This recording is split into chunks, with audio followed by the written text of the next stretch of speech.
La belle idée que de transformer les herbiers en vastes terrains de sport. Un rayon de soleil pour tous ces accidentés de la vie. Claire Delpouve est médecin dans ce centre de réadaptation et elle a eu l'idée, avec quelques autres, de cette journée dédiée au sport. La plupart de nos patients n'avaient pas de pratique avant de venir au centre. Donc c'est vraiment de commencer à rentrer, vu qu'on est dans une construction d'un nouveau projet de vie, d'inclure dans ce projet de vie une pratique régulière pour que par la suite, quand ils vont sortir du centre, ils puissent le faire. Brigitte Duboc a tout de suite répondu à l'invitation des organisateurs. Hémiplégique partielle des membres inférieurs, elle s'est forgé un moral et un palmarès grâce au tir à l'arc. Ça oblige les gens à sortir de chez soi, à trouver du contact, à s'ouvrir, à effacer des choses et puis de se dire que c'est pas parce que tu es en situation de handicap que tu peux rien faire, bien au contraire. Et ça peut t'aider à passer au-dessus de ton handicap et de retrouver une confiance en soi. Voilà. La pointe de la flèche, elle est dans le jaune, il suffit d'ouvrir tes doigts. Il y a un mois, Tristan a été renversé par une voiture. Aujourd'hui, il lui faut se reconstruire, doucement. Je pense reprendre le sport. Je ne sais pas encore lequel, mais ça va venir.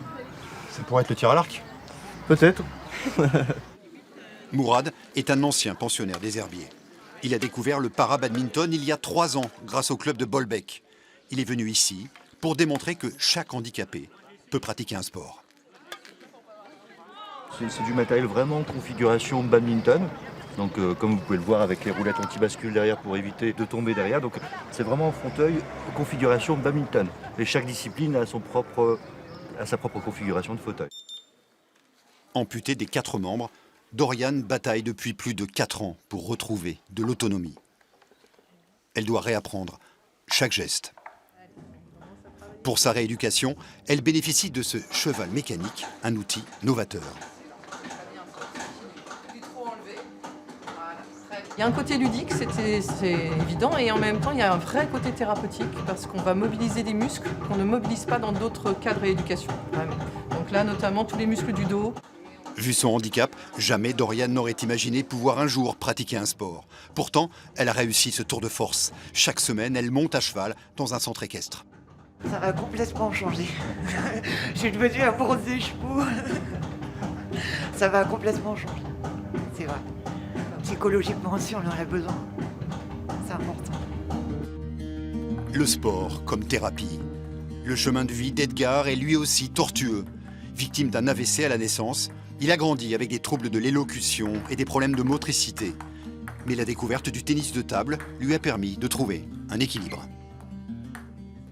Moi, avant, je me disais, j'ai pas grand chose à faire de ma vie. Et maintenant, avec mes objectifs, j'espère un jour aller à Paris 2024. Et voilà. Difficile de ne pas convier des prothésistes à cette journée, car un appareillage adapté au sport peut offrir de nouvelles perspectives. Fabien n'avait plus couru depuis l'âge de 13 ans. Grâce à la pose de cette lame de course, il revit. C'est génial. On retrouve des sensations qu'on avait perdues depuis plus de 20 ans. Il lui faudra du temps pour apprivoiser cette prothèse spécifique. Mais le meilleur reste à venir.